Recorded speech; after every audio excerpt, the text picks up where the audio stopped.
Olá, sejam todos bem-vindos ao segundo episódio MED Vascular. Hoje vamos falar sobre o tema saúde do coração e da circulação, onde a gente vai comentar sobre dicas de prevenção e novos tratamentos. Eu sou o Dr. José Lacerda, brasileiro, cirurgião vascular, e ao lado de colegas da equipe Instemed, doutora Rúbia Tesser, doutor Tiago Miranda e a doutora Glenda Flecha, vamos falar sobre esse tema tão importante que é a saúde do coração e a saúde da circulação. Para começar, eu gostaria de apresentar a doutora Rúbia Tesser. Eu gostaria que você se apresentasse, doutora Rúbia. Em seguida, o doutor Tiago Miranda e, por fim, a doutora Glenda. Olá, tudo bem? É uma alegria imensa poder estar aqui com vocês, podendo debater um pouco com os nossos pacientes, com os nossos ouvintes, a respeito da saúde cardiovascular, né? Sou cardiologista pela Instemed, já estamos lá desde o início da clínica e atendo também hospitais, enfim. Todos os dias a gente vivencia a rotina, a jornada do paciente que tem doença cardiovascular. E realmente a gente vê que quanto antes a gente conseguir fazer a prevenção, né, melhora para a vida do paciente. Porque uma vez estabelecida a doença, ele ter o evento cardiovascular, realmente parece que a vida dá uma guinada e é isso que a gente não quer. Doutor Tiago. Satisfação estar aqui, é realmente muito prazeroso. Eu sou cirurgião vascular e ecografista vascular, também atuo lá no Instemed, no Hospital Universitário, e realmente esse tema aqui vai ser de grande valia para a gente poder orientar um pouco a população e os cuidados necessários.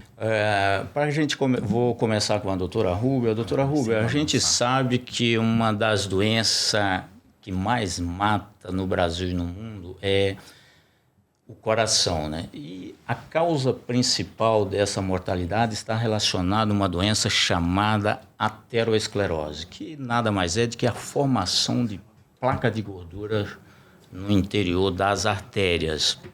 Gostaria que você explicasse um pouco melhor como que se dá essa formação da placa, o que realmente é aterosclerose e quais são os principais fatores de riscos que a gente e a população precisa se preocupar para os cuidados da prevenção.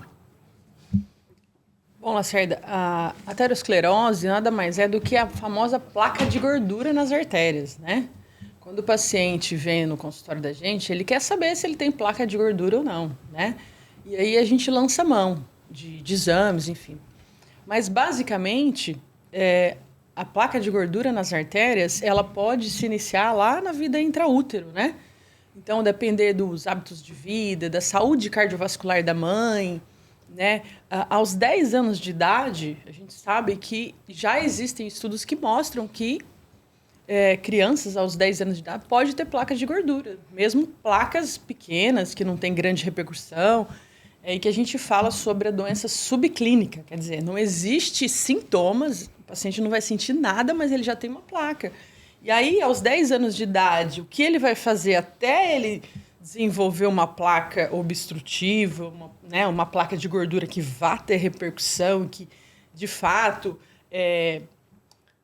tenha risco, né, de se romper e de formar um AVC, um infarto, é o que ele vai fazer com a vida dele nesse período, né? Até os 50 anos. E o tamanho dessa placa também é importante, né? Ela vai desde a fase inicial. A gente sabe até que a formação da placa acontece ali depois dos 20 anos, né? A gente já começa a evoluir com algum grau de formação de placa através das células escumosas, células de gorduras que são captadas pelos macrófagos, né? Que ao longo do tempo a gente vai desenvolvendo. É uma doença evolutiva progressiva, né? Ela não forma do dia para a noite. Exatamente. Ela leva anos para dar essa formação. Então, isso é muito importante, né? A gente vê que os fatores inflamatórios são bem os principais fatores de riscos, né, que são responsáveis aí, que deve preocupar a população. Quais são esses principais fatores que a gente deve se preocupar para a formação, que contribuem diretamente para a formação dessa placa? Perfeito.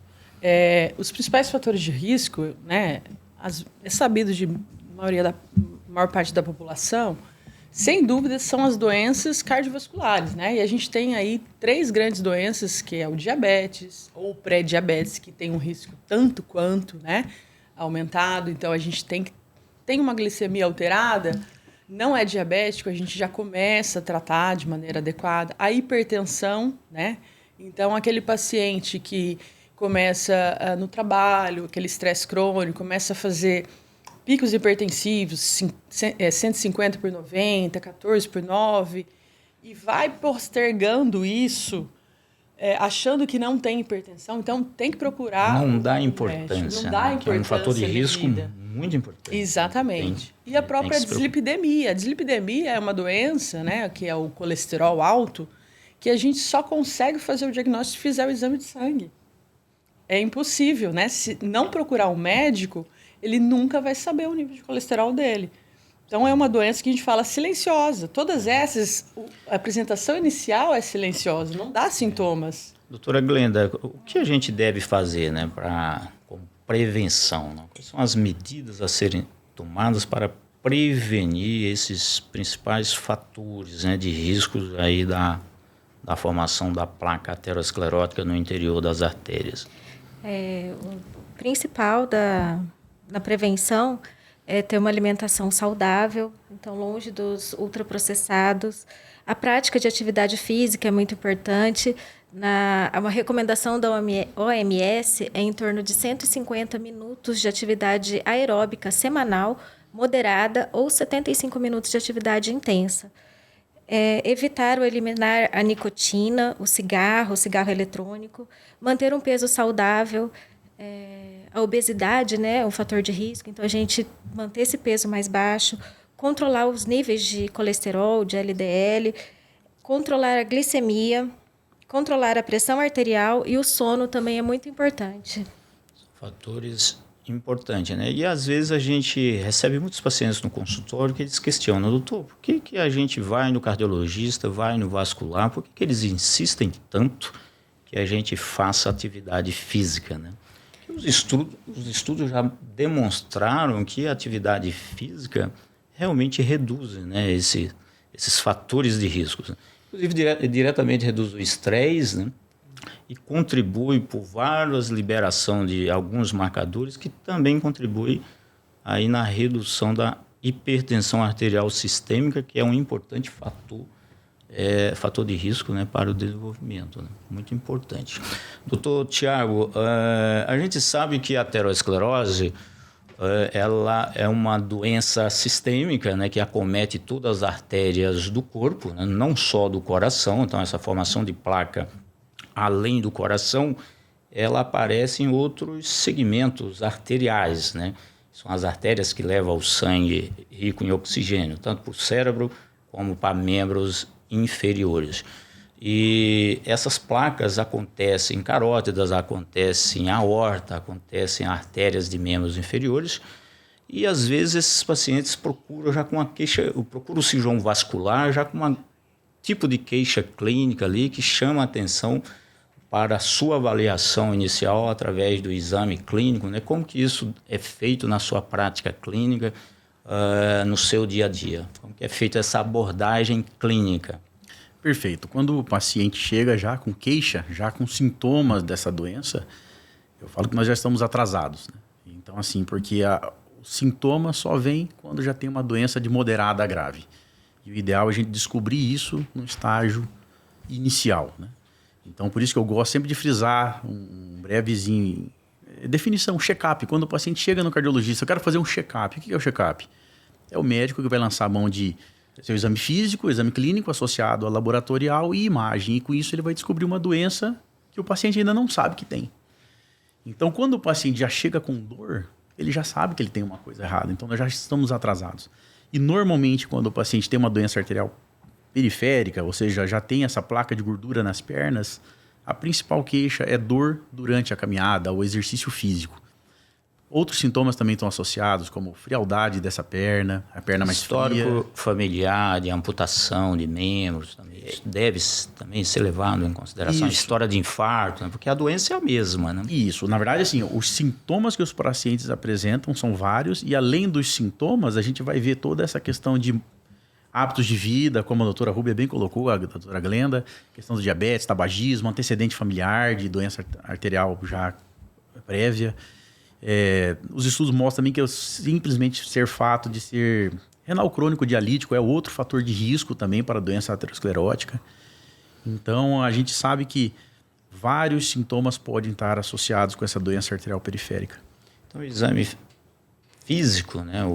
A história clínica, o exame físico deve ser detalhado, né? Buscando pulsos, né? Palpação de pulso, como você falou, quando o paciente já chega com alteração de pulsos, né? Já isso implica de que essa aterosclerose já se encontra em estágio avançado, né? O importante é que, se tem história clínica prévia, né, procurar cada vez antes, né, para fazer essa avaliação e a chamada check-up vascular. Perfeito. Existe a check-up cardiológica e também a check-up vascular, muito importante.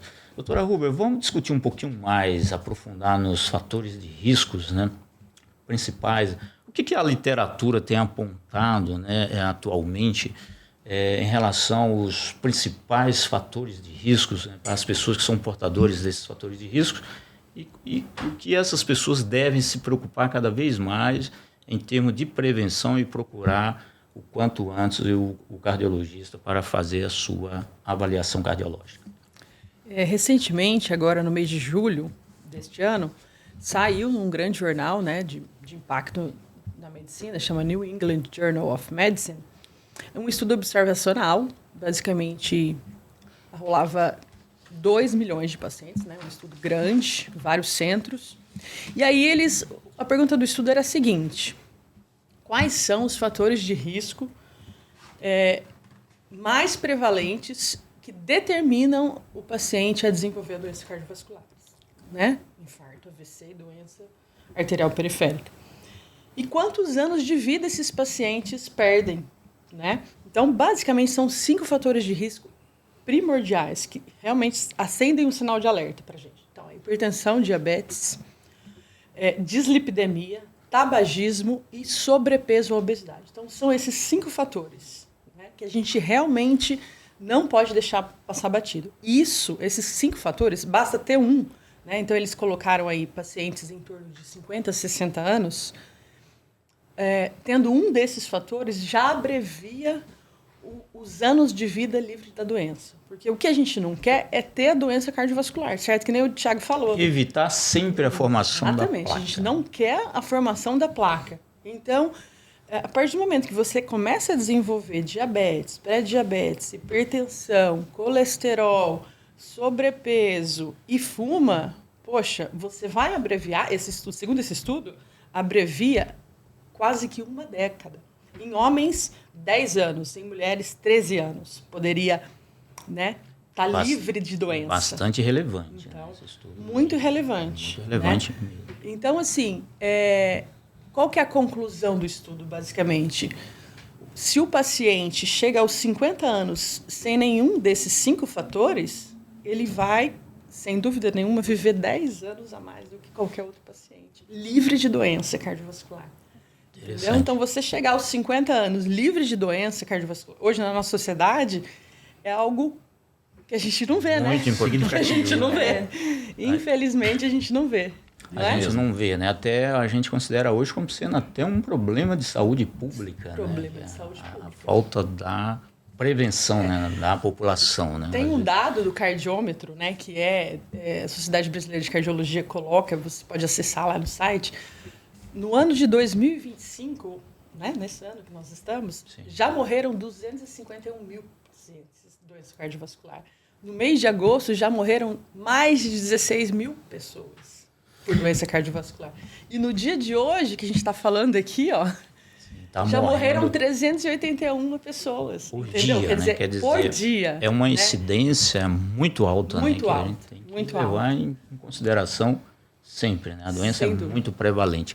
E desses fatores de riscos aí, Rúbia, Quais deles, assim, que é mais relevante, mais prevalente Isso. na sua prática clínica? Aí você chega o paciente no consultório, olha, o cara tem um... Você falou em ter apenas um fator de risco. Quais deles é o mais prevalente, que a pessoa deve se preocupar cada vez mais? Eu vou falar uma conclusão do estudo e uma coisa do dia a dia, né? Algo que a gente vê. Uma das conclusões interessantes desse estudo é que se a gente controla, né, os pacientes que conseguiram controlar o diabetes e cessar o tabagismo antes dos 50, ganharam mais de 5 anos livre de doença. Né? E a gente vê que o paciente que chega para a gente aos 30, 40 anos fazendo um check-up, né, mesmo que comece lá os picos hipertensivos, comece a desenvolver a hipertensão, o diabetes e a dislipidemia, se a gente consegue controlar isso no início da doença, bem no início, a gente sabe que esse paciente provavelmente, se desenvolver, vai desenvolver depois dos 70, 80 anos.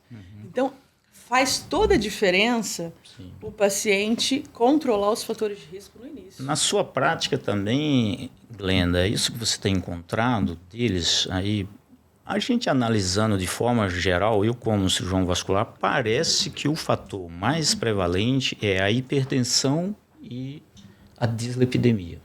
Mesmo pessoas, a gente observa essas doenças em pacientes que nunca fumei, não tem um parente que fuma, ninguém fuma e, no entanto, desenvolvi a doença. Parece que está diretamente relacionado à hipertensão e à dislipidemia, são fatores também muito importantes. Né? Você tem observado isso na sua prática clínica? Tenho sim, doutor. Eu acredito que a hipertensão, né, o controle da hipertensão já é muito importante. Valorizar muito a hipertensão. É aquilo que a Rúbia acabou de falar, né, que às vezes as pessoas não valorizam, né? Ele é hipertenso, descobre um dado muito importante da hipertensão, que a maioria dos pacientes portadores de hipertensão são assintomáticos, não é isso? Isso. Daí a grande importância, né, para esse paciente buscar, sempre estar medindo a pressão, buscar um cardiologista, um clínico, para medir a sua pressão, para descobrir, né? Eu não sei se você já tem observado isso também na sua prática, né? Que a maioria, doutor, que a vida inteira não dei muita importância ou descobri aleatoriamente.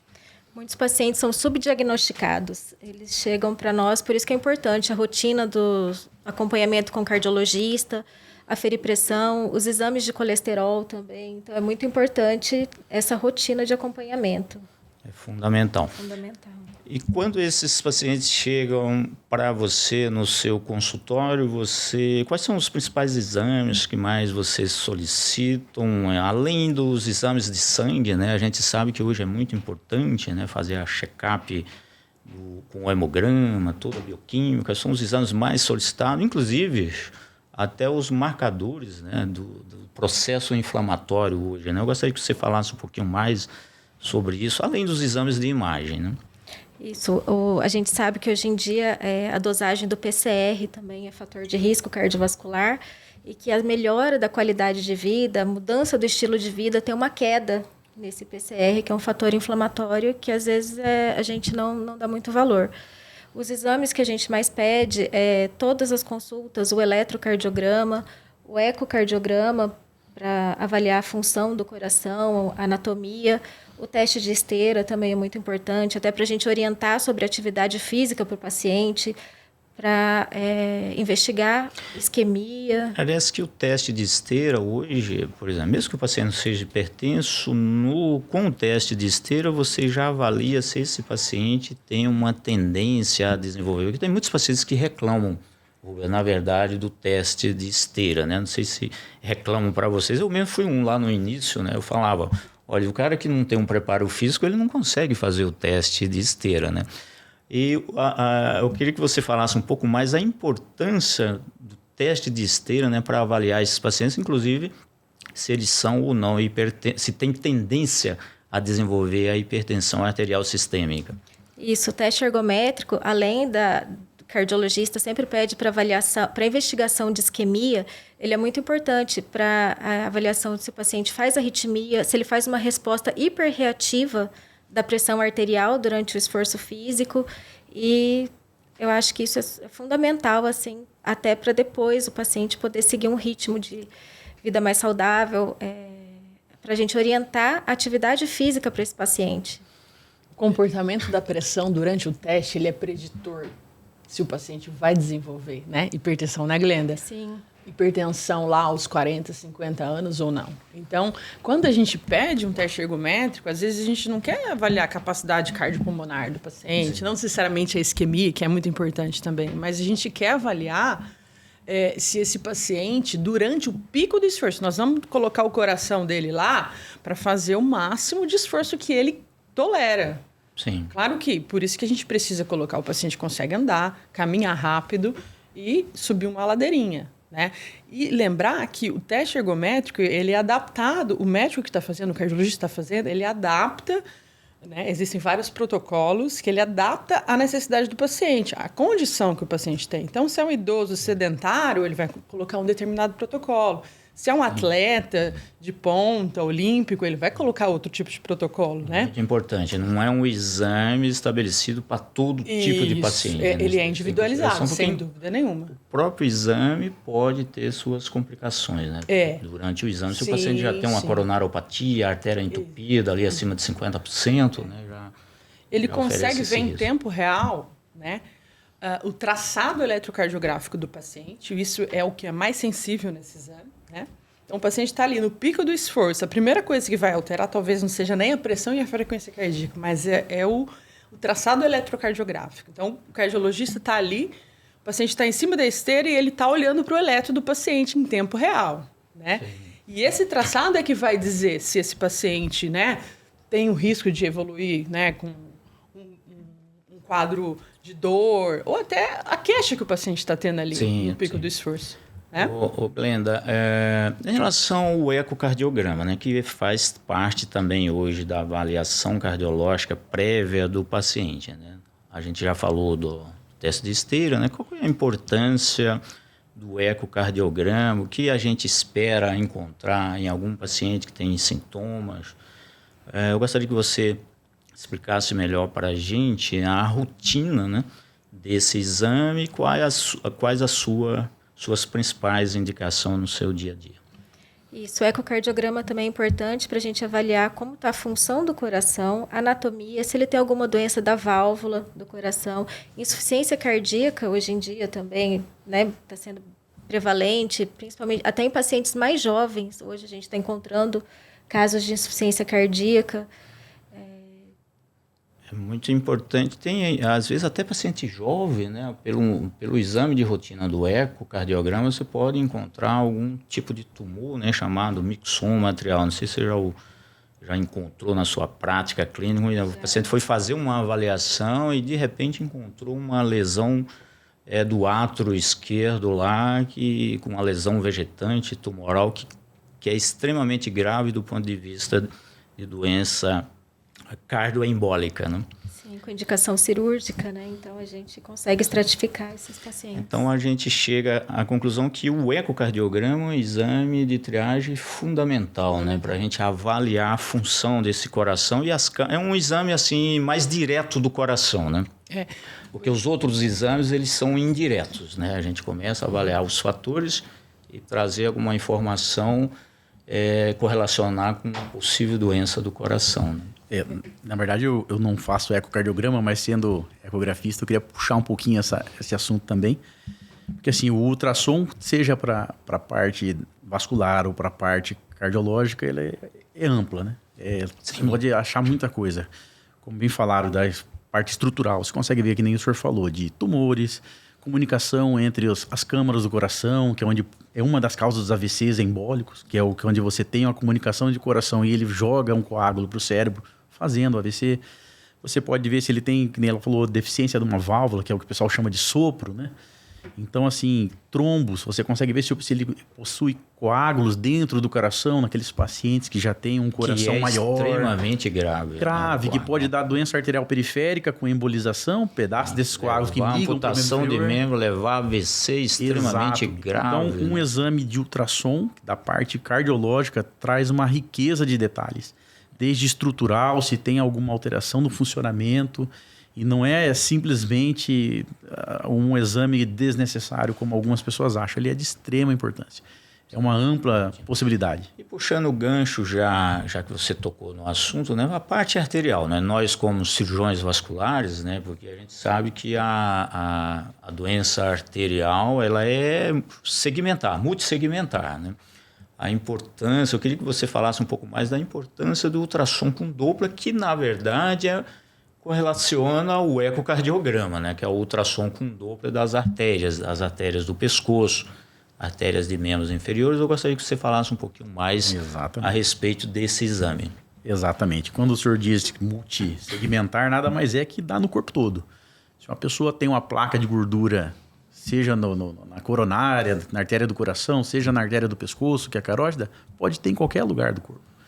Então, no membro inferior, ele é de extrema importância. Porque, como eu falei no início, só vai ter sintomas quando já tem um quadro mais avançado. Então, a gente fazendo o Doppler arterial dos membros inferiores, que é onde a gente consegue fazer um estudo de todo o trajeto, desde a virilha até o tornozelo, a gente consegue identificar todas as artérias, se existem, além de placas de gordura, outras doenças, como nós estamos falando, aneurismas arteriais, dissecção, né?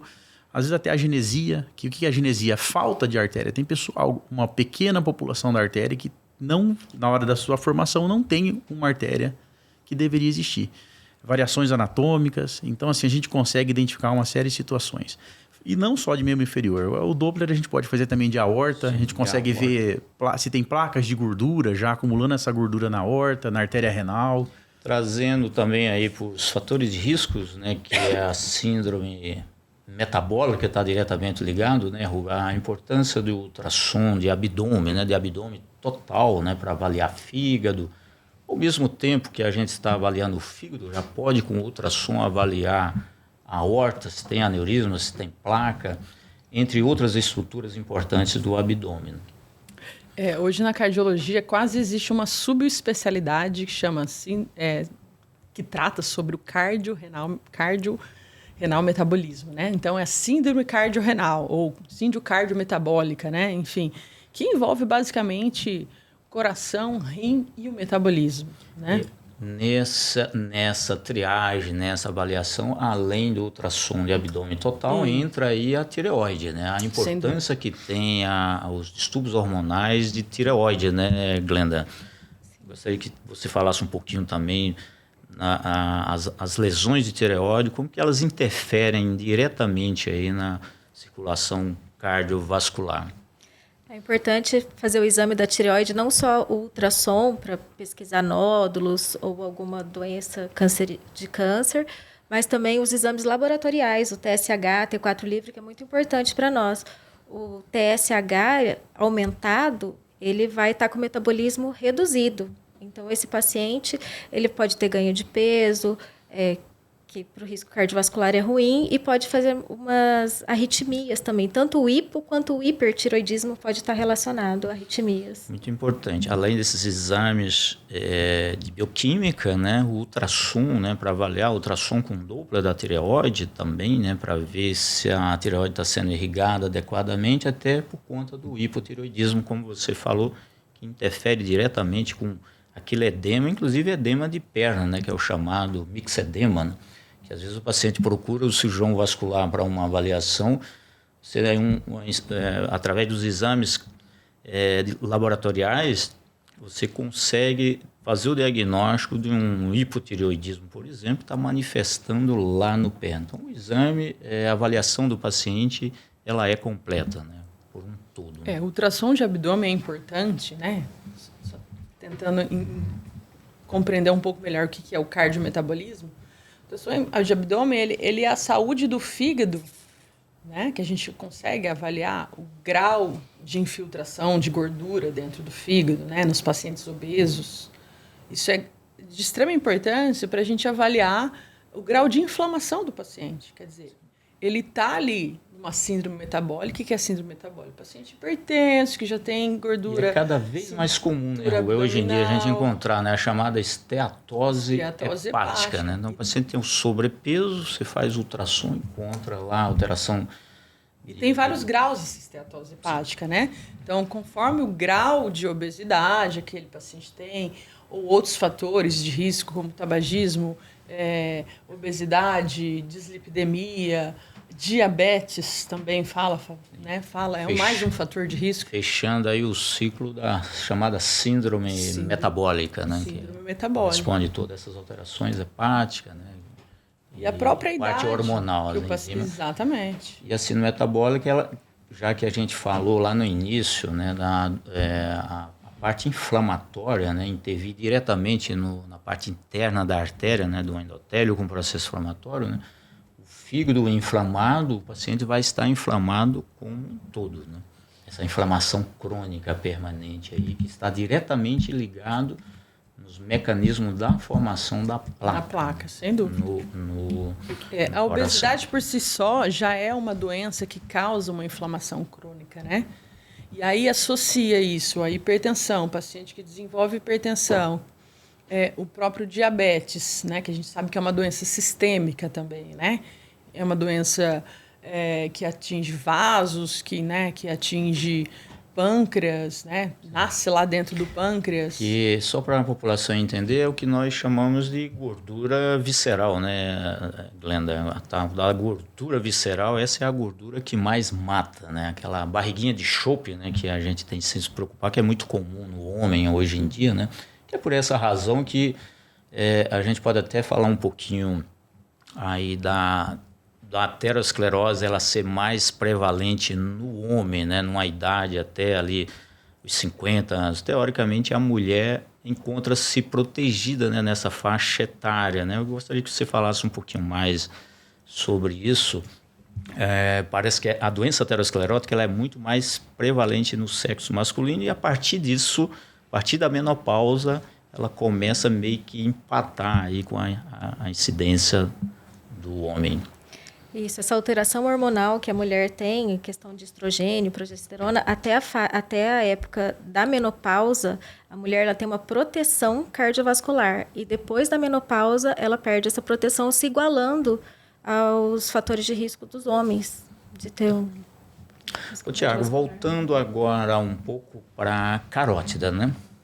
Que a gente faz de rotina como cirurgião vascular, né? Os exames, quando o paciente busca o paciente avaliação vascular, ele quer, no mínimo, também que o vascular faça uma avaliação de carótida, né? Principalmente se ele já tiver algum envolvimento em artérias de membros inferiores, certamente esse paciente é portador de placas de carótida já com algumas alterações importantes, com risco de AVC, que inclusive é empatado com o coração, né? São as doenças que mais matam, né? O infarto, né, do coração e o AVC isquêmico, né?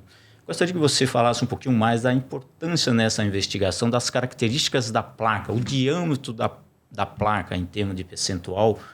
Qual a importância disso para nós como cirurgiões vasculares? Ótimo. Como bem colocado da importância, o que a gente mais avalia realmente se já existe placa, se não existe, se ele tem um fator aumentado para ter placa através do espessamento médio intimal. Quando já tem esse acúmulo de gordura, que é essa placa, a gente quer avaliar a superfície, se ela é regular ou se ela não é, se ela é irregular. E a porcentagem, como o senhor falou, a gente tem assim a classificação que acima de 70%, alguns estudos 80% já tem que operar. Realmente é um caso já cirúrgico, um caso grave, onde o risco de ter esse AVC é muito alto. Nos casos que tem placa de 50 a 69, a gente classifica como moderado e com isso a gente institui um tratamento mais agressivo, com metas de colesterol mais baixo, com maior quantidade de medicações que deixam o sangue um pouco mais fluido, né, que são antiagregantes, e com medicações que estabilizam essa placa. E a gente tem também alguns casos que mesmo placas pequenas, às vezes 40%, 50%, que ainda é considerado leve, mas que são placas frágeis, placas que são aquela gordura que está recém-acumulada, que a gente fala assim, a placa mole, que ela se desprende, se fragmenta com mais facilidade. Às vezes um pico de pressão, uma pressão muito alta, fragmenta um pedaço dessa placa e ela pode parar no cérebro fazendo um AVC.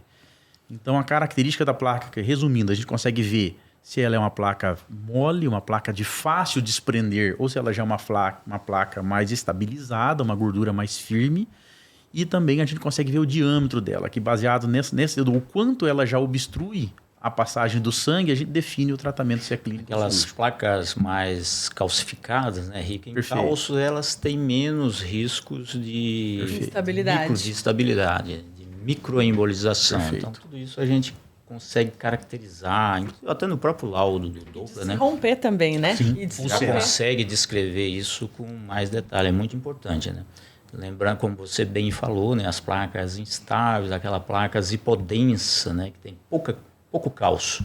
Essas são as placas mais perigosas, né? Ao contrário que muitas pessoas acham que às vezes muito cálcio é muito perigoso, mas não.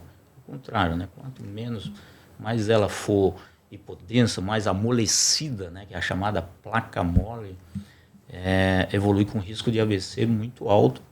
E tudo isso é importante para o cirurgião vascular na tomada de decisão de conduta terapêutica mais agressiva, né, que seria o implante do stent, né, a angioplastia com stent da carótida, ou até mesmo optar por uma cirurgia que hoje ainda continua sendo o padrão ouro, que seria a retirada dessa placa. Dependendo das características da placa, os estudos mostram resultados ali semelhantes entre a angioplastia e a endarterectomia, sem nenhuma interferência para mais ou para menos em termos de riscos, né? Na hora, o Doppler é muito importante para a gente decidir, até pela tomada do tipo de tratamento cirúrgico. Para o cardiologista, o Doppler é extremamente interessante, porque a gente olhando para a carótida, a gente consegue pelo menos avaliar aí o risco desse paciente sofrer um infarto nos próximos anos, né? Então, se ele tem, é um exame fácil acesso, é um exame detalhado, é um exame que a gente olha para a placa que está na carótida, se houver, e a gente consegue avaliar o risco cardiovascular do paciente através disso. E já que você falou em risco cardiovascular, vamos voltar agora para a parte hormonal, né, Glenda, que a gente escuta muito, está naquela vibe de que agora é o uso de hormônio para tudo, né? A gente tem observado isso na população em geral, isso por vários outros colegas de outras áreas, tanto na ginecologia, na nutrologia, né, os médicos em geral, e os pacientes estão buscando muito isso, esse tipo de tratamento, né, da chamada reposição hormonal. Eu gostaria que você falasse um pouco mais sobre isso e quais são os riscos que essas reposições hormonais oferecem do ponto de vista cardiovascular. Isso. Hoje em dia a gente tem visto que os pacientes eles buscam uma melhora da saúde física acreditando que o hormônio que vai ajudar. Então, o uso muito elevado de hormônio por pacientes jovens. E, na verdade, as pessoas não buscam mudança do estilo de vida, não buscam ter uma alimentação adequada, atividade física, eles buscam o uso dos hormônios. E isso realmente aumenta muito as causas, causa até de infarto em pacientes jovens. A gente vê muito frequente infarto em paciente jovem pelo uso indiscriminado do hormônio. E talvez seja por isso que a gente também está observando tanto infarto em pacientes jovens, né, por conta desse uso indiscriminado, né? Sim. É muito importante que o paciente que queira fazer esse tipo de tratamento, até por conta da estética, né, Rúbia, Glenda aqui, procure um cardiologista também, um cirurgião vascular, né, até para acompanhar dos riscos, né, porque a gente sabe das complicações diretas do uso do hormônios envolvido, principalmente o uso para a mulher do hormônio masculino, né, que eu não sei se você tem observado isso na sua prática clínica, né? Cada vez mais estamos sendo prescrito o uso da testosterona aí, com esse objetivo aí da juventude, né? O chamado chip da beleza, né? Como se caracteriza isso? Eu sei que você tem mais noção aí nessa parte hormonal, como que isso acontece e quais são os riscos, né, do uso indiscriminado da testosterona, né? Isso. O uso indiscriminado da testosterona, a gente tem visto, inclusive em mulheres mesmo. Esses dias foi uma paciente usando testosterona injetável. Mulher, eu acho que assim, é proscrito, né? Testosterona injetável a gente não usa em mulher. Então, tem muitos profissionais que, por conta de rede social, eles passam que isso seria o ideal, mas na verdade não é. Aumenta muito o risco cardiovascular, aumenta muito o LDL, colesterol, diminui o HDL, então isso também. Interfere diretamente. O posicionamento da Sociedade Brasileira de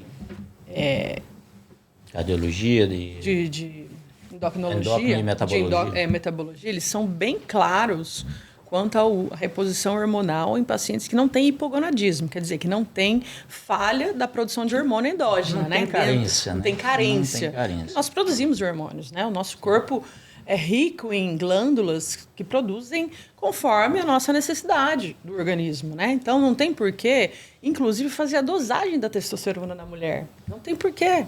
Existe isso, está muito bem estabelecido, né? Os estudos mostram que qualquer dosagem, absolutamente qualquer dose de hormônio acima do fisiológico. Exatamente, que seja injetável, via oral, enfim, existe um risco que o paciente está de desenvolver infarto, AVC e doença arterial periférica. E a gente observa também, né, Tiago, até um aumento do tromboembolismo venoso, né, da trombose venosa profunda, que eu quero crer também, não sei se você tem esse pensamento, né, eu quero crer que esteja também relacionado a isso, tromboembolismo venoso. Ele faz um Doppler, você tem lá uma tromboflebite, né, de uma veia mais superficial, de uma veia safena, de uma veia intramuscular, de uma veia gastrocnêmia, por exemplo. Não sei se você tem observado isso na sua prática clínica, né, no exame de Doppler venoso, né, na avaliação do exame venoso com ecodoppler venoso. Tenho observado, sim. Isso até a gente tem uma explicação, né, que conforme você vai utilizando a testosterona, dos seus efeitos colaterais é a hemoconcentração. O que é isso? O sangue fica mais viscoso, ele aumenta os níveis de hematócrito, hemoglobina, ou seja, ficam mais células vermelhas e o sangue ele facilita essa coagulação. Então, realmente, outro fator que eu percebo também na prática com o uso dos hormônios, que todo paciente que chega com inchaço, né, o edema, que é o inchado nas pernas, eu sempre falo para o paciente, olha, pode ser inúmeras coisas. Pode ser o coração, que é o nosso assunto de hoje, relacionado, coração, rim, pode ser hormonal, pode ser medicamentoso. Então, assim, tem uma série de coisas. E muitos casos hoje, o paciente fala assim, olha, eu fiz um implante do chip, 15 dias depois minha perna começou a inchar. E a gente vai ver o que tem no chip, testosterona em alta dose. E às vezes, a gente vai tocar até num assunto um pouco polêmico, né? Bastante polêmico, que é o uso da vacina da Covid, né? Muitos pacientes, às vezes, doutor, eu acho que eu fiz essa flepite, eu fiz essa pequena trombose por conta da vacina da Covid, né? Então, bastante polêmico, a gente não vai adentrar aí nesse tema, né? Mas pessoas que não defendem a vacina acham que essas tromboses estão correlacionadas, inclusive um infarto, né? Eu gostaria até que você falasse um pouquinho aí da vacina da gripe, né? Que você tinha comentado sobre um estudo bastante interessante sobre essas vacinas em geral, né? Um dos pilares da capacidade da gente prevenir infarto hoje, né? Estudos recentes mostraram que é a vacinação do paciente, né? O paciente que já tem doença ateroscleral, já é de alto risco, a gente tem que estimular a vacinação do vírus influenza. Então, isso foi provado nesse último estudo que saiu recentemente, que diminui em torno de 7 vezes o risco de infartar o paciente que já tem doença aterosclerótica. Tomando a vacina influenza. Anualmente da influenza. Tá? É claro muito interessante, né? Muito interessante mesmo. Exatamente. Por quê? Como que aconteceu, né, o escopo desse estudo? A gente sabe da relação causal das pessoas terem infarto no inverno, né? O número de infartos aumenta muito no inverno, nas estações frias do ano. Sim. E, sobretudo, da vasoconstricção intensa, inclusive as doenças arteriais descompensam nessa época do ano, né? A relação causal, basicamente, a gente tentava explicar na fisiologia. Na fisiologia a redução do diâmetro do vaso. Né? Tanto em membros inferiores como nas coronárias. Era a explicação que nós tínhamos mais plausível, né? Para o aumento do infarto nessa época do ano. E aí, tentando investigar um pouco mais, eles sabem que nas estações frias é onde as pessoas têm mais gripe, né? Maior incidência de número de casos de gripe, né? Gripe grave, né? Gripe mais leve. Mas, enfim, o estado inflamatório do paciente, nesse momento, ele vai alto. elevado à 10ª potência, né? Então, quer dizer, o PCR ultrassensível que a Glenda falou, desse paciente, no momento da gripe, ele está lá em cima, tá? Próximo de 10, 20. Aquilo que a gente discutiu, que é a inflamação da parte interna do vaso, está diretamente ligado, né? Muito então, como a vacina vem como um papel de prevenir, né? A gripe, prevenir até a pneumonia, né? Você não fazer o vírus circular dentro de uma comunidade, você consegue que esse paciente que já é cardiopata, que já infartou uma vez, ou enfim, o paciente que já tem... Baseado nessa informação tão importante, é interessante que a gente estimule, né, a população a se vacinar, principalmente a vacina da gripe, a vacina do Covid também, né? A gente não tem nenhum estudo... um estudo robusto, né, mostrando que a vacina da Covid ela é maléfica. Na verdade, na minha opinião, como cirurgião vascular, eu quero crer que o que provoca a trombose é o próprio vírus da Covid. Então, o vírus da Covid ele é extremamente inflamatório. E o vírus da vacina da Covid ele é apenas um vírus atenuado, ele é menos inflamatório. Então, muito provavelmente, ele não é causador do tromboembolismo venoso, como muitas pessoas acreditam que seja. Né? Então, a gente tem que desmistificar que a vacina, de fato, ela vai fazer com que o paciente possa ter gripe, mas as apresentações bem mais brandas. Então, quer dizer, não vai chegar no estado inflamatório grave. Então, sim, com certeza, por isso que vai diminuir o risco cardiovascular. É um tema polêmico, né? Mas essa é a minha opinião pessoal, que eu acho sobre a vacina da Covid.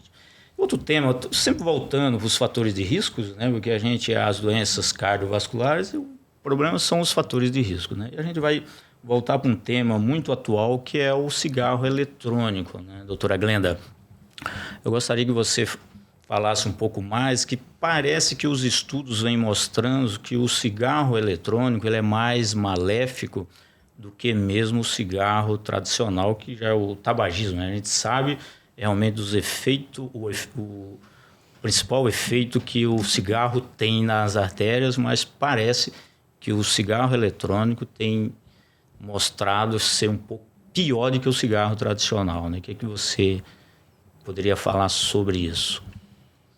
Não sei falar muito sobre o cigarro eletrônico. Eu acho que a gente tem que incentivar a cessação do tabagismo.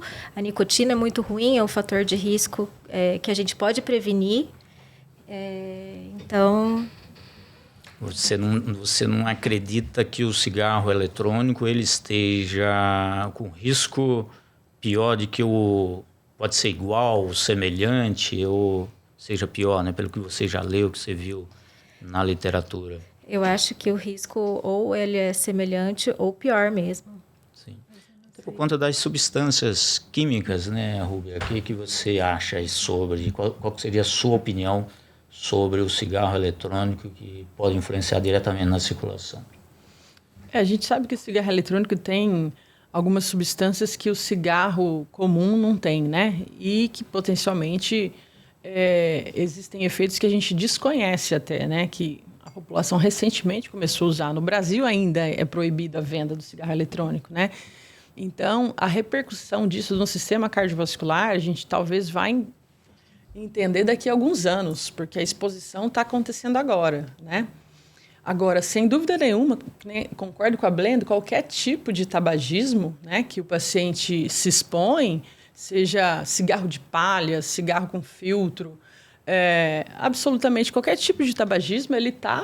E entra nisso aí também as chamadas drogas ilícitas, né? Sim, também não pode esquecer aqui da droga ilícita. Né? Lícita, né, de certa forma. Da maconha, da cocaína, né? Lícita e ilícita. Né? Extremamente grave, que é por essa razão que talvez, até pelos estudos, ainda a vigilância sanitária está segurando o uso da liberação total do cigarro eletrônico, né? Porque não sabe ainda as substâncias que ali estão envolvidas. O paciente que teve um infarto, por exemplo, uma das atitudes que mais muda o curso da doença na prevenção secundária de um novo infarto, a gente sabe que existe, a gente sempre fala quando o paciente tem o primeiro infarto, olha, o risco de você ter o segundo é maior do que você tinha agora. Então, daqui para frente, a sua vida tem que mudar. Então, uma das coisas mais importantes que o paciente, decisões que ele pode tomar mais importante é a cessação do tabagismo. É o que vai manter os stents dele funcionando, é o que vai manter ele aí livre de doença cardiovascular por mais tempo, de um novo infarto. Então, sem dúvida nenhuma, o tabagismo é uma das decisões que o paciente possa tomar, né? A cessação do tabagismo, que mais influencia na saúde cardiovascular dele, sem dúvida nenhuma. Tanto na prevenção primária quanto a secundária, Perfeito, né, Thiago? na parte nossa vascular também. Os pacientes que hoje acabam, infelizmente, evoluindo para amputação, ou ele tem uma ou as duas coisas, que é o tabagismo e o diabetes. Quando tem tabagismo e diabetes, é a combinação que a gente Explosiva, fica, né? né? É o combo perfeito, né? Então, assim, eu, na minha opinião, seja cigarro eletrônico ou seja o convencional, todos eles vão fazer processo inflamatório no corpo, que vai estimular a formação de placas de gordura, estimular a ulceração dessa placa. A vasorreatividade do Sim. vaso, né? A gente vê isso muito. Então, assim, realmente é algo que deve ser evitado. Ele é extremamente agressivo à parte interna da artéria, né? O cigarro. Do télio, né? Exatamente. Ele Que é causa grande... inflamação enorme. Tem até uma doença vascular chamada trombogeita obliterante, né? Que acontece exatamente um processo inflamatório intenso provocado pelas substâncias do cigarro, tanto a nicotina como outras substâncias, né? Porque a gente fala muito na nicotina, mas a gente sabe que existem várias outras substâncias que são extremamente inflamatórias, né? Estão diretamente relacionadas nesse tipo de doença, que é a trombogeita obliterante, que tem um índice de amputação muito alto, altíssimo também. Mas eu também confirmo o que o Thiago falou, né? Só corroborando o que ele falou, realmente o combo diabetes e cigarro é o que mais a gente vê na nossa prática clínica, principalmente relacionado também aos serviços públicos, né? O índice de amputação muito alto, né? A gente tem observado por conta desse desajuste aí entre o cigarro e o diabetes nesses mecanismos. Que é onde eu acredito que no serviço público ainda é mais alto por essa falha do atendimento primário, do que nós falamos ali no início, do check-up. Sim, O paciente, quando chega no serviço público a ter o acesso a um vascular, ele já está num estágio avançado, porque ele já está com dor, ele já está com uma frialdade na perna. Não só o vascular, Já o cardiologista avançado. também, né? O especialista, de um modo geral, né? Aí a gente Sim. reforça a importância dos exames preventivos, né? Porque realmente para não chegar nesse ponto. Tudo a gente volta para a prevenção, né? Vamos voltar novamente para a chamada check-up, né? A gente gostaria aqui, até para a gente estar caminhando para o final do nosso bate-papo, eu gostaria de perguntar para a Glenda em relação à chamada síndrome do jaleco branco, né? A gente gostaria para a gente trazer o tema novamente para a prevenção, porque tudo se baseia na prevenção para evitar essas doenças cardiovasculares graves, né? Como que se comporta, o que é, na verdade, a síndrome do jaleco branco, Glenda? Doutor, muitas vezes o paciente chega no nosso consultório e com a pressão alta, assintomático, a pressão assim muito acima do que a gente estava esperando no exame físico, e ele fala que na casa dele a pressão é controlada, é normal. Então a gente custa acreditar, né, e pede um mapa que realmente vai certificar que ele vai ficar 24 horas controlando a pressão, tanto durante o dia quanto durante a noite. E aí vai trazer para nós depois as medidas que realmente elas estavam baixas, dentro da normalidade. E foi o caso específico no consultório que a pressão ficou mais alta. É aquele medo, né, do médico, né, de geral. Não só o cardiologista, né, o paciente ainda tem esse trauma. Às vezes vê o médico ali como uma figura superior, né? Na verdade, trazendo um pouco para esse assunto, eu queria colocar aqui a chamada relação médico-paciente. A importância que nós temos que ter com o médico e essa relação médico-paciente. Esse atendimento um pouco mais humanizado, né? Essa empatia na hora da consulta, eu acho que isso é o grande diferencial. E isso estimula o paciente cada vez mais procurar o médico, porque ele sente que vai ser bem atendido pelo aquele médico, né? Então, isso parece que ajuda bastante, né?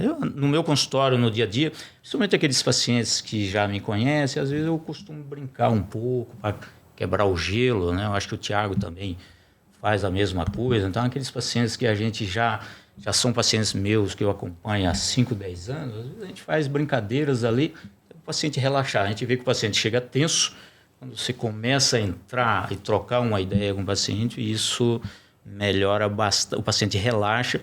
E eu creio que interfere diretamente aí também nesse contexto da síndrome do jaleco branco, né, Rubem? O que você acha sobre isso? É importante a gente saber que o diagnóstico da hipertensão é algo que não deve ser feito numa medida isolada de consultório, né? Então, se o paciente chega no consultório com uma pressão de 18/10, ele não tem hipertensão, ele não vai ser, né, diagnosticado com hipertensão. Ele precisa, pelo menos, 2 medidas em ambientes diferentes. A gente precisa entender o comportamento da pressão dele. Então, hoje, dentro de uma clínica, de um consultório, a gente tem estratégias para a gente lançar mão e entender qual é o comportamento da pressão desse paciente. E tirar esses viés aí, como o senhor falou, né, desse primeiro contato com o médico, né? Claro que a anamnese é o momento mais importante, talvez, da consulta, que a gente ouve o paciente, que a gente consegue entender qual que é o contexto do paciente, qual que é o trabalho, qual que é o nível de estresse, como que é o dia a dia do paciente, né? Mas o comportamento da pressão dele, um dos exames que a gente não chama de exame, mas a gente chama uma forma de monitorizar a pressão arterial, é a monitorização residencial da pressão arterial. A gente dá um papelzinho, né, para o paciente. O próprio paciente, ele mesmo pode medir. Isso, ele vai para pressão. casa, ele mede a pressão 3 períodos de manhã, 3 períodos à noite, né? Existe, claro, um estabelecimento pré-determinado para isso, né? Mas a gente consegue ver lá no ambiente da casa dele como é que está se comportando a pressão dele. O mapa é outro exame importante, né? Para excluir a hipertensão do jaleco branco. Por quê? Ele vai medir em 24 horas o comportamento da pressão, se tem pico hipertensivo, se esse pico hipertensivo está associado a algum sintoma que esse paciente está desenvolvendo nessas 24 horas. Sim. Né? Então, a gente tem outras estratégias, né? Ainda nesse contexto, Tiago, trazendo para você um pouco, a gente observa muito, no nosso caso, né, o tema trombose, né, que é extremamente agressivo. As pessoas escutam a palavra trombose e entram em desespero. Só que a trombose ela acontece no coração, que é um infarto, na carótida, que leva ao AVC, e em membros inferiores nós temos 2 tipos de trombose. Na nossa prática clínica, a gente tem observado alguns pacientes que chegam, às vezes, em desespero, assustado, muito angustiado, com medo de perder a perna, né? Na sua prática, como você tem conduzido esses pacientes em termos de tranquilizar, até porque dependendo do tipo da trombose, o risco maior é para determinada complicação, ao invés do paciente evoluir para amputação. Nós temos 2 formas de trombose em membros inferiores, né, nas pernas. Tem a arterial e a venosa, ou seja, na artéria e na veia. Completamente diferente a evolução clínica, sintomas entre eles. A grande preocupação, a grande maioria dos pacientes que chegam no consultório é por trombose venosa profunda, nas veias. E essa preocupação de perda de perna, de amputação, realmente existe, mas é quase impossível. É uma chance mínima de acontecer uma amputação em pacientes com trombose venosa profunda. O grande risco é a embolização, esse coágulo migrar da perna e chegar até o pulmão, fazendo a embolia pulmonar. Porém, hoje eu tento tranquilizar, porque nós temos hoje tratamentos muito modernos, bons, anticoagulantes, que fazem efeito quase que de imediato, e com isso melhorou muito a qualidade do nosso tratamento. Evita a internação, na maioria dos casos, em exceções a gente acaba internando, mas a maioria é atendimento domiciliar. Ambulatorial. Isso mudou muito, né? No passado, qualquer tipo de trombose, a gente internava o doente com os novos anticoagulantes, os novos medicamentos. Isso facilitou demais a vida do paciente. Ele vai estar tratando a sua trombose na sua casa, né? No seu lar, com sua família, é muito importante. E a mensagem que a gente deixa é que esses pacientes não precisam ter medo. O que eles têm que buscar é o quanto antes o atendimento, né? Mais precocemente, né? Porque tem pacientes que eu já ouvi falar também, doutor, eu fiquei com medo até de perder a perna, não busquei o cirurgião vascular, eu acreditava que essa trombose, às vezes uma trombose pequena, tinha o risco de evoluir para a amputação. Então, essa é uma informação muito importante, né, para a população em geral, que existem esses dois tipos de trombose. Existem aquelas que têm mais riscos, né? O risco maior, principalmente se o paciente tem uma dor intensa na perna, que a perna fica gelada, a orientação aí é até buscar um pronto-socorro por conta do risco de amputação, que é aumentado nesses casos, se for uma trombose arterial aguda, né? Que pode vir diretamente do coração, numa cardiopatia emboligênica, ou uma trombose formada naquela placa que pré-existente e o paciente já é portador. Né? Perfeito. Então, isso deixar bem claro, né, nos nossos atendimentos. Isso, o cardiologista também, o cirurgião vascular. Embolias, né? interessante, o senhor falou sobre as embolias que são a origem, a fonte da embolia. A embolia a gente fala coágulo, né, que se solta, se desprende e cai na circulação. O coração, sem dúvida nenhuma, é uma fonte de coágulos, né? A principal. Uma das principais fontes. Eu diria 90% dos casos de trombose, de embolia arterial aguda, o foco está no coração. Ele vem de lá e vai obstruir uma artéria lá na perna. E existe uma doença, um tipo de arritmia muito prevalente, principalmente na população acima de 60 anos. Essa arritmia aí, 30%, 20%, né, em alguns estudos, que é uma arritmia, chama fibrilação atrial, mas é uma arritmia, às vezes, no início, ela não dá sintomas nenhum. Às vezes, uma palpitação, uma sensação aí de desconforto, né? Mal-estar geral. Mal-estar, dura poucos minutos. Uma sensação de batedeira no coração, né? O paciente tem muito disso. Doutor, tem uma sensação de batedeira no coração, né? Isso, Glenda, quando chega no seu consultório, é uma queixa muito, muito importante, né? Sempre levar em consideração a isso, né? E ficar atento, né, aos exames, a orientação é importante, né?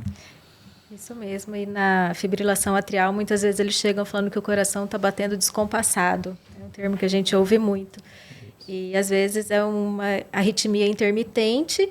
E, por isso, também, voltando lá nos exames cardiovasculares, o Holter é bem importante, né? O Holter 24 horas ajuda a gente nesse diagnóstico. Que, às vezes, na hora do eletro, na hora da consulta, ele está no ritmo normal do coração, mas o Holter consegue evidenciar para nós essa arritmia. Hoje a gente tem até dispositivos como os smartphones, né? Existem estudos que já avaliaram isso. As pessoas que têm os smartphones têm algum software de alerta, né, que consegue avaliar a fibrilação atrial, até mesmo em situações assintomáticas. O paciente não sente nada, ele apita. Então, o paciente às vezes vem, a queixa do paciente no consultório, doutor, apitou meu relógio.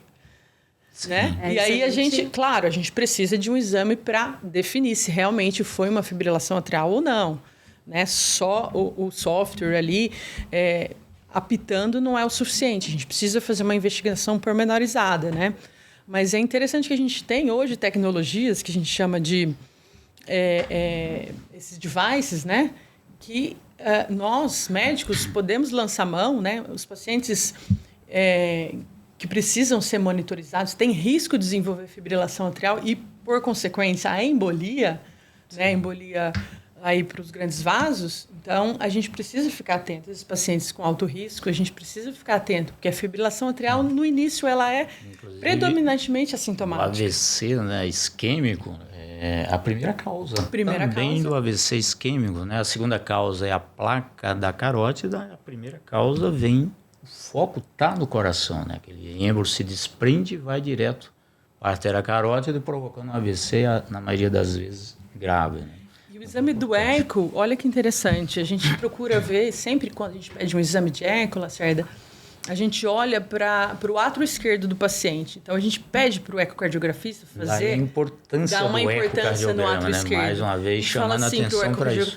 Avalia o volume indexado do átrio esquerdo. O volume indexado é para avaliar a massa corpórea do paciente. Sim. Porque, às vezes, o paciente é um pouco mais obeso. Só avaliar o átrio esquerdo sem avaliar o volume indexado, ele não consegue avaliar realmente qual é a chance daquele átrio estar se remodelando. Ou seja, a chance daquele átrio tá fazendo aí uma possibilidade de arritmia nos próximos anos, entendeu? Sim. Então, às vezes, a gente pode, antes mesmo da doença se estabelecer, a gente pode prever que ela vai se estabelecer. Muito importante. Né? Muito E a gente importante ficar isso. acompanhando de uma maneira mais rigorosa, mais de perto, né? Sim. Então, prevenindo um risco. Doutora maior. Glenda, voltando também na prevenção, a partir de que idade? Qual seria a faixa etária ideal para o paciente hoje buscar fazer a check-up vascular no consultório? Doutora, acredito que por volta de 30 anos já é essencial esse check-up. Seria a idade X já para descartar, inclusive a hipertensão, né? Porque é interessante que a gente observa também pacientes, às vezes, de 20 anos, hipertenso, né? 25. A semana passada eu atendi um jovem de 28 anos com uma insuficiência renal terminal, onde ele me falou o seguinte, que ele desenvolveu a hipertensão grave a partir dos 18 anos de idade. E que não deu muita importância pelo fato de ser jovem, achava que aquilo era normal, e evoluiu com uma complicação extremamente grave, que foi a perca do rim, né? Então, eu gostaria que você falasse mais dessas pessoas que têm histórico familiar, que têm algum risco, né? Se é importante também ele buscar, até num posto de saúde, ou em casa mesmo, ou na farmácia, né? Pelo menos se quer fazer uma medida da pressão arterial. Sim, mesmo em pacientes jovens, eu acho que a gente tem que buscar esses fatores de risco. Tanto a gente tem falado aqui da doença cardiovascular. É que A gente tem que olhar para a família do paciente, sabe? Para definir Histórico familiar. Histórico familiar é extremamente importante. Então, se o paciente já tem o pai ou a mãe hipertensos, né? Ele precisa ficar vigilante no controle pressórico dele. Então, ele não precisa necessariamente ir ao médico inicialmente. Ele fica vigilante. No momento em que ele vê que realmente a pressão está alterada, esse é o momento de buscar, né? buscar o atendimento, o conhecimento. Né? E hoje até para medir a pressão arterial é simples, né? Às vezes numa farmácia.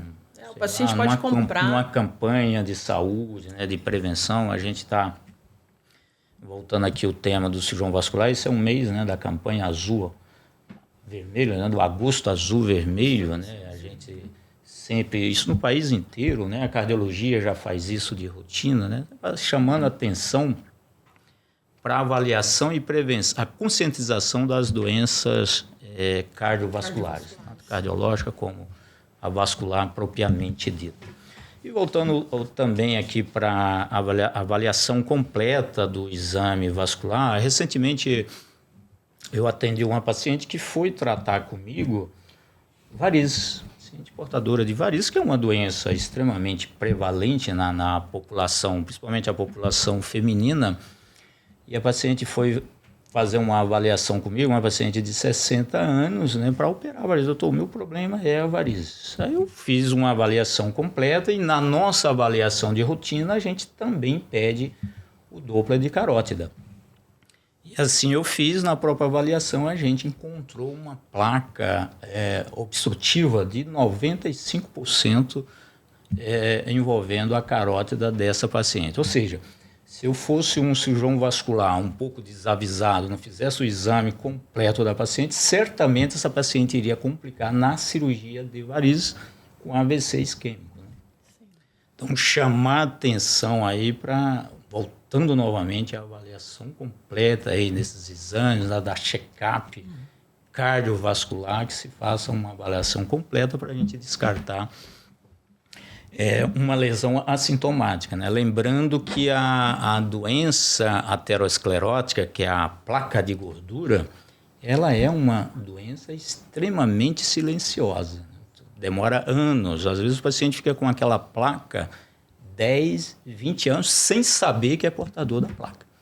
Igual a essa paciente. Eu acredito que o Tiago também já tinha tido histórias parecidas, histórias semelhantes, né, na avaliação. A gente está avaliando o doente e surpreendentemente encontrar outras lesões, não é isso, Tiago? Acontece sim. Realmente vem com uma queixa e a gente acaba descobrindo a lesão em outro local que não é o da queixa do paciente, né? E isso é extremamente comum pelo fato, como o senhor bem falou, a maioria das vezes é assintomático. Então, quando vai ter o sintoma? É quando já teve o AVC, ou quando já infartou, ou quando já tem uma isquemia grave de membro inferior, através de uma ferida que não cicatriza ou que tem dificuldade. Voltando aí também para checar os exames de rotina, né, Rubem? É muito, muito importante, né? Os exames laboratoriais, né, aqueles marcadores da inflamação. Quais são a Glenda até citou, né, a questão do PCR, né, mas eu acho que existem outros marcadores aí da inflamação que também deve ser pesquisado, né, na avaliação laboratorial, né, para a gente descobrir já que a base da doença aterosclerótica, né, nos mecanismos fisiopatológicos, a inflamação é muito importante, né? Eu gostaria que você falasse um pouquinho mais desses outros marcadores, se devem ser pesquisados já numa primeira consulta ou no acompanhamento clínico daquele paciente. Lacerda, existe um conceito que chama risco residual inflamatório. Isso dentro da doença cardiovascular é bastante interessante. Por que nós, cardiologistas, os cirurgiões vasculares, precisamos estar atentos ao status inflamatório do nosso paciente, né? Só para a gente entender a importância disso.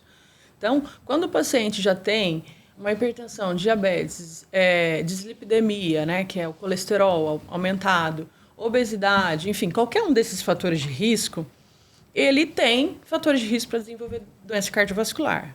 No entanto, essas doenças falam a favor destes fatores de risco. Existe o risco residual, quer dizer, o que mais nós podemos fazer por esse paciente para avaliar o risco dele desenvolver uma doença cardiovascular, um infarto ou um AVC.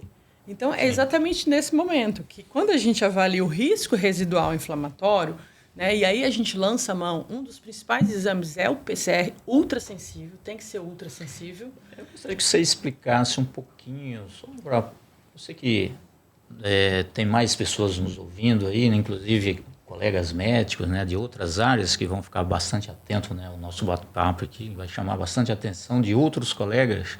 Gostaria que você explicasse um pouquinho melhor a diferença entre o PCR normal, né, que a gente pede no dia a dia para quantificar, inclusive, infecção, né, e o PCR ultrassensível. Essa diferença entre esses dois marcadores aí, que é muito importante, né? Basicamente, a diferença é o método, né? É o método como é feito. Um é mais acurado, né? O PCR ultrassensível é um método muito mais acurado, né? No sentido, a gente consegue avaliar de fato a inflamação, mesmo que ela seja subclínica, seja uma inflamação crônica. Quando o paciente está com gripe, com uma diarreia, enfim, com uma doença aguda, né? Uma pneumonia, o PCR dele, tanto o ultrassensível quanto o PCR normal, vai estourar, vai aumentar. E é nesse momento, a gente não deve medir PCR. O paciente não pode ter alguma doença inflamatória aguda para a gente pedir o PCR. É nesse momento a gente... Muito importante, né, essa observação, né? Porque às vezes você pede o exame e você está no estado gripal. Isso. O PCR dele vai estar alterado, né? E você acreditar que aquilo esteja diretamente relacionado. Nesse momento, a gente tem que ter uma outra oportunidade, que o paciente venha, você tenha certeza que ele não tem uma sinusite, né, uma gripe, enfim... uma doença aguda, né, autolimitada, para que a gente possa avaliar esse risco residual inflamatório. A homocisteína entraria, perdão, eu acabei te cortando, a homocisteína, né, que é um marcador muito utilizado pelos reumatologistas, né, mas na cardiologia também parece que ele tem o seu valor, né, ele está acima de um limite ali, pode favorecer algum processo inflamatório também? É questionado. Né? É questionável. Ainda não existem estudos que nos fazem pedir e tomar conduta através de um exame alterado de homocisteína. Mas, sem dúvida, a gente sabe que talvez seja mais um indicativo. Né? Agora, a ferritina é um exame importante, é um exame interessante, né? Que a maioria marcador dos médicos, marcador direto de inflamação. Sem dúvida, a ferritina Eu sei que a gente está caminhando aqui para o final do nosso bate-papo, né? Já pelo avançar da hora, mas eu gostaria de saber da Glenda em relação aos chamados suplementos. Hoje a gente, cada vez mais, há uma tendência maior dos colegas, né, dos médicos de uma forma geral, inclusive a nutrologia prescreveu os suplementos, né? Realmente tem essa indicação, Glenda, dos suplementos, eu diria de vitamina B, vitamina D, entre outros, né, a creatina, algumas substâncias que favorecem a performance do paciente ou só em situação de carência desses elementos? Eu acredito que a vitamina B, a vitamina D devam ser guiados por exame laboratorial. A gente não deve suplementar sem ter os valores de base, os valores laboratoriais. O suplemento, a creatina, ajuda nos pacientes a parte cognitiva, de massa muscular. Os pacientes que fazem atividade física, eu acho que é muito legal. Entre outros, o zinco, o zinco não, tem outros aí envolvidos, né? O magnésio que é bastante discutido hoje, né? E a coenzima Q10, né? Que hoje é a queridinha da vez. Eu gostaria que o que vocês duas têm a falar a respeito, né? Que é bastante discutido aí no meio da nutrologia, a coenzima Q10 e a creatina, né? Da coenzima Q10 tem um estudo recente, né? Porque os cardiologistas realmente ficaram ali inquietos. Sim. E querendo saber o que realmente a coenzima Q10 poderia mudar do ponto de vista do risco cardiovascular. Então apareceram vários estudos a respeito da coenzima Q10, a suplementação da coenzima Q10. E a gente sabe que, do ponto de vista de fadiga, ela é muito boa, né? Os pacientes fadigados, os pacientes mais idosos, diária, né? Às vezes até para tratar aquela mialgia da estatina, né? Como a gente usa muito estatina, a coenzima Q10 parece que, né, no nosso tratamento diário a gente acaba usando para minimizar essa mialgia, né? Eu perguntei exatamente isso, que parece que tem essa relação, né? A gente vê bastante discussões, palestras dentro da nutrologia que eles falam que deveria ser proibido o uso da estatina se não for associado à coenzima Q10. Né? Não sei se você já teve acesso a essas informações nesse sentido, né? Mas, assim, nada científico, é tudo trabalhos observacionais, né? Aquilo que a gente apenas... observações clínicas, relatos de especialistas, lógico que a gente não deve levar em consideração, né? Mas parece que está caminhando nesse sentido. Esse último estudo que saiu sobre coenzima Q10, e ele veio para mudar a nossa conduta, no sentido...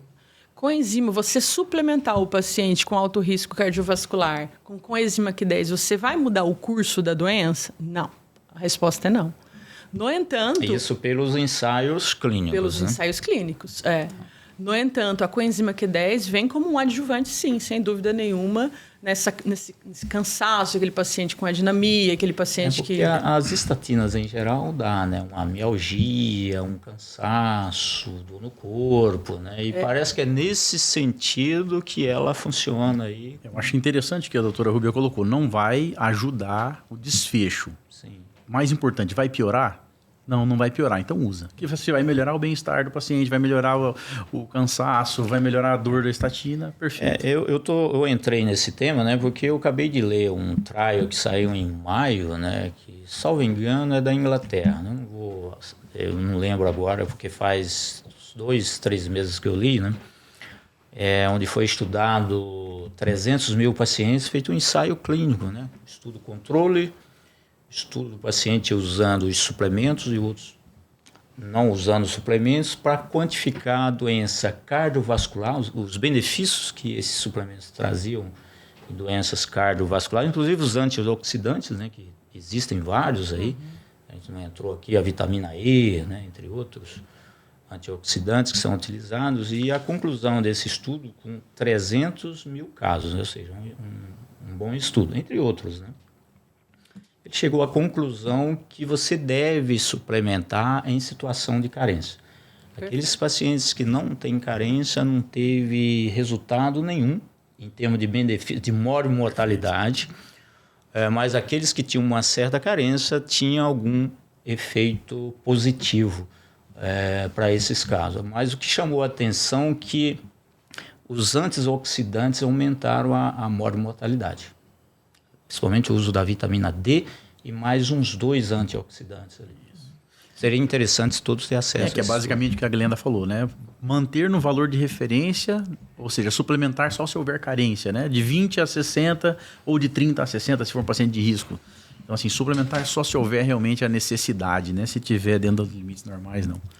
Agora, a creatina que ela falou, que eu acho interessante, isso aí não tem um valor de referência, né? Mas alguns estudos já demonstram do ganho de massa muscular, da melhora da fadiga, da melhora do seu bem-estar. Não, e para a academia, para o ganho da massa muscular, ele já tem estudo mostrando favorável. Então, né? o que não tem um valor de referência pré-estabelecido, acho que vale a pena, dependendo do paciente. Bom, pessoal, o nosso bate-papo está excelente. Nós estamos caminhando agora para o final. Eu gostaria que cada um de vocês fizesse suas considerações finais, o que vocês acharam e deixar uma mensagem final aí para a população que está nos assistindo. Eu queria fazer um comentário aqui.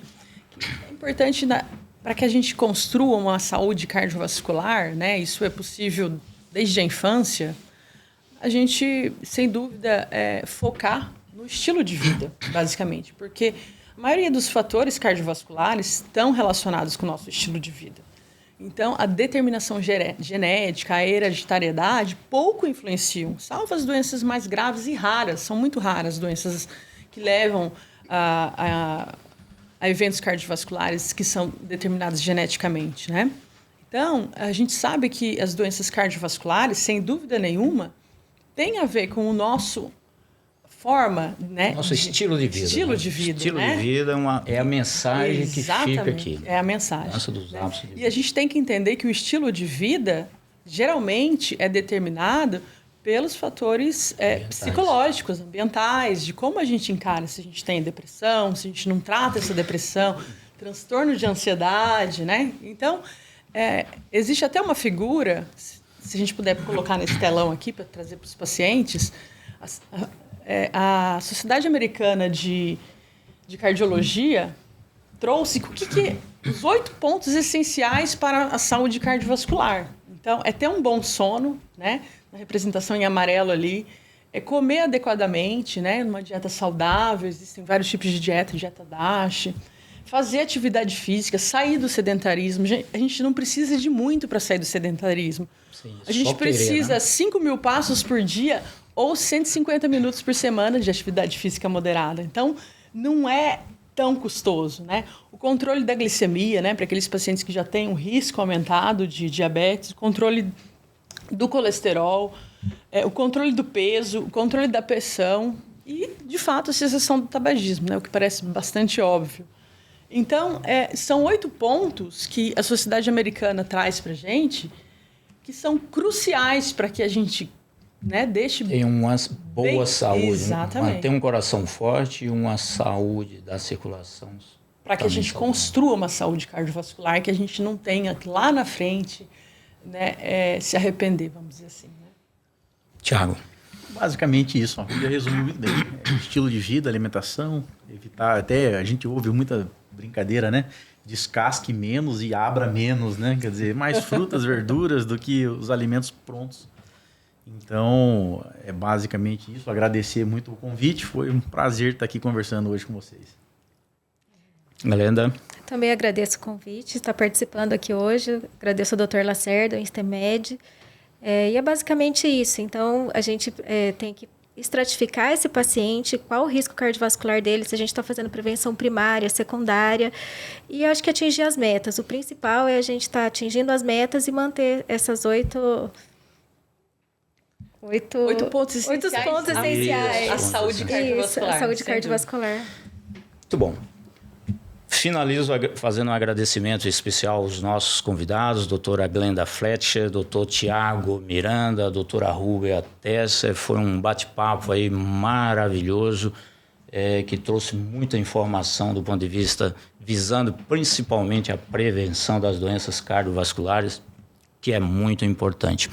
Eu quero finalizar esse nosso episódio fazendo um convite a toda a população e você que não se inscreveu no nosso canal, que é o Med Vascular, que Inscreva-se e não esqueça de ativar o sininho para você acompanhar os próximos episódios, que vai vir ainda muita saúde vascular aí pela frente. Agradecimento especial a todos.